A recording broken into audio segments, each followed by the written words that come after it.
Okay, so it is my pleasure to welcome Maya Hersh to our stage. I'm going to just do a little quick read through here. It says, Maya Hersh is a poet whose power and control of words have given her great success on the slam stage and on the quieter stages of page poets.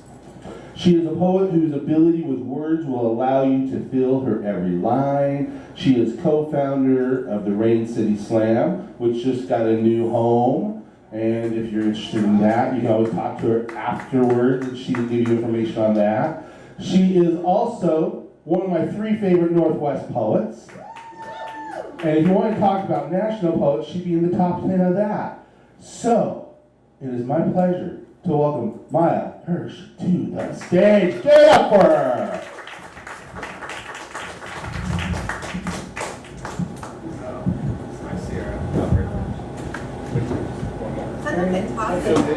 Rock. All right. Woo!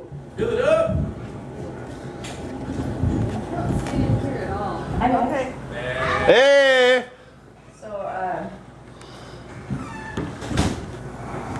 this is one of my favorite readings. I just want you to know I can't usually get here because I work every Thursday night from now until like the end of time. But I love when I come because I get to read all my page poems that no one in Slam likes. So, prepare yourself.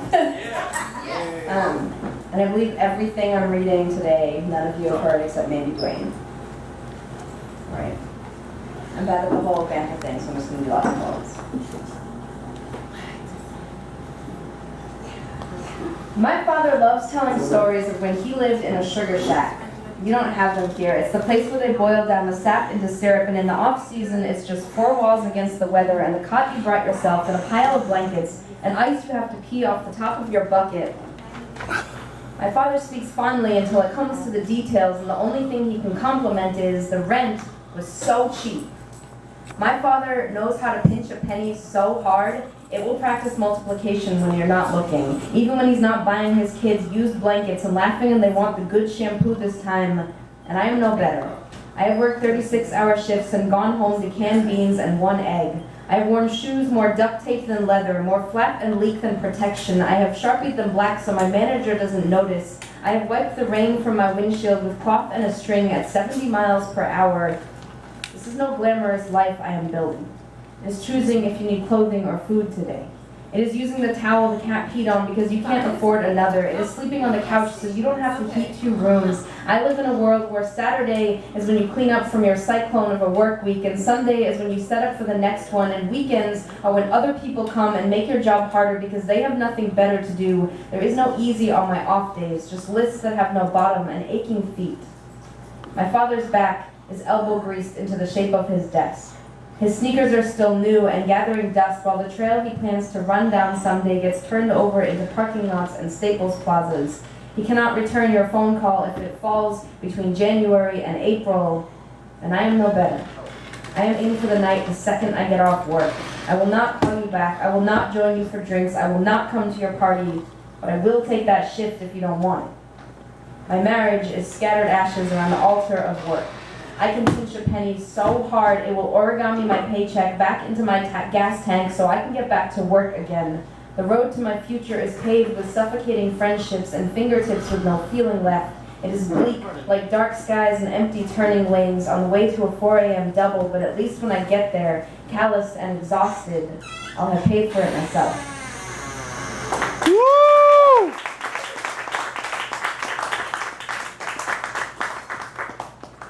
All right, so I have worked in food service for like 12, 13 years, so I have a lot of poems about it.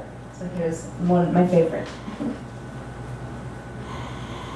The restaurant is weekday hangover and rainy morning bacon sizzle. Even the waitress isn't talking, just pouring coffee and waiting for the crowd to thin so she can smoke. The fire comes in hiding, hooded, meek, and subtle, just looking for some breakfast, pulls out guitar like she's surprised to see it. The fire is slow strum humming through a greasy drop cloth. She is backed up by oil sear and traffic screech. She is slapping counter like a drum line. The fire is respite from the morning the waitress is having. The customers are cranky and the cook is barking orders. The fire tunes herself to the clock tick and hurries it along. The register dings in solidarity. The fire is desert, blazing through the rain cloud. The cook is burning the hash browns. He is leaning tower, listening. The waitress is drinking too much coffee. She is pouring too much coffee to make up for all the rain sludge. The fire doesn't notice. She is reheating her own just by singing to it. She has eyes closed, belting it. The fire burns songs like birthday candles, smells the place up like wishes for ponies and reunions. The cook is singing along. He is shedding years like water on a greasy grill. He is smiling through the hangover, tapping toes on linoleum. The customers are tipping and the waitress is smiling. All the hands are clapping. The fire is slinging guitar back over back and settling into biscuits. The waitress made the biscuits because she misses her mother, who is down there in the desert. The cook is outside smoking while the hash browns are burning. The fire puts her hood up, tinkles door charms. Outside, the rain is unrelenting. It is well versed in not caring. Outside, the rain is smoking as the fire walks through, hidden. Woo!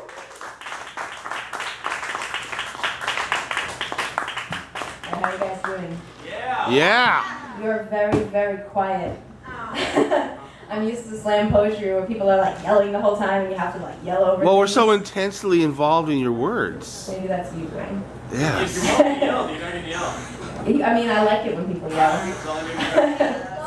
I was being respectful. I can't. So this poem I was told not to slam with because it's too weird. So let me know. That sounds awesome. Big man walks easy, owns everything he looks at, turns his big eyes and his big head and says nothing because he doesn't have to.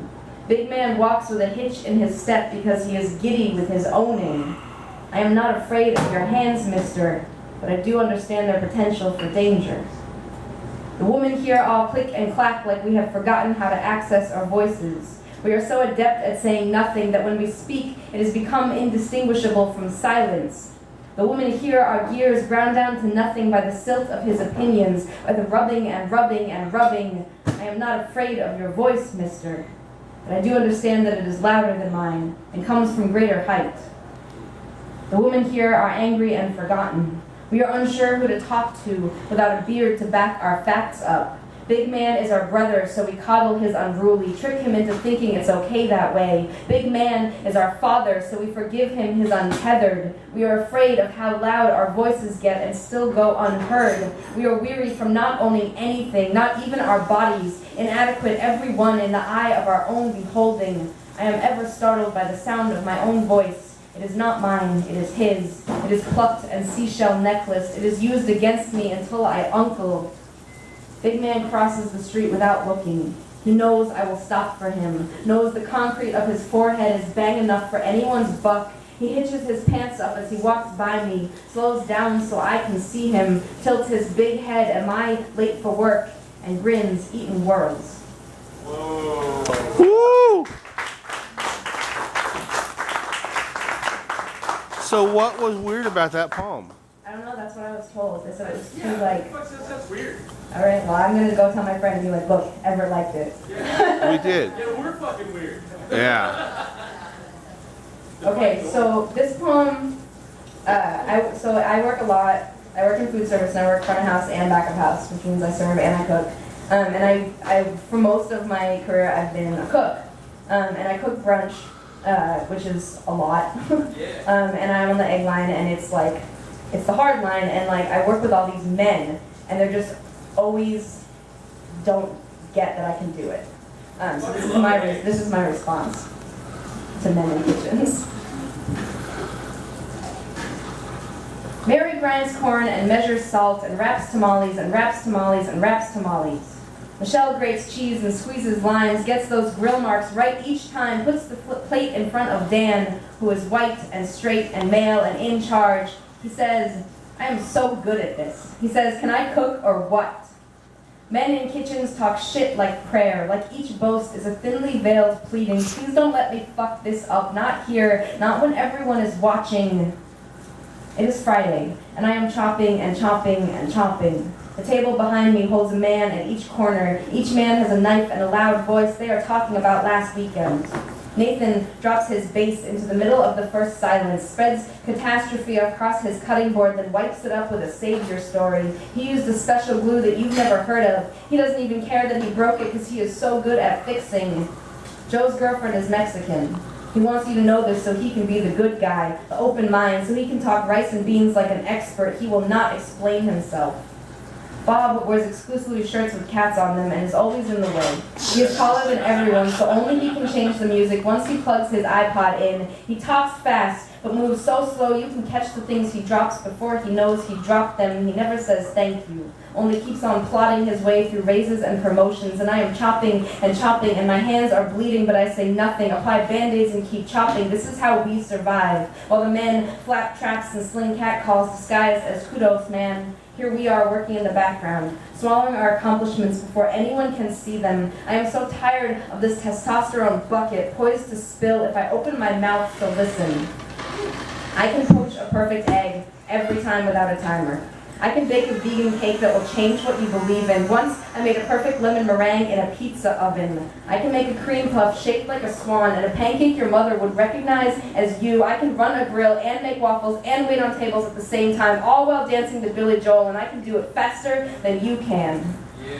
But I don't have a loud voice or a beard mask to hide my unsure behind. I didn't have the right to everything chiseled into my growing bones. It's true, I need a stool to reach the sheet pans, and I don't have the arm strength to lift that Lexan when it's full.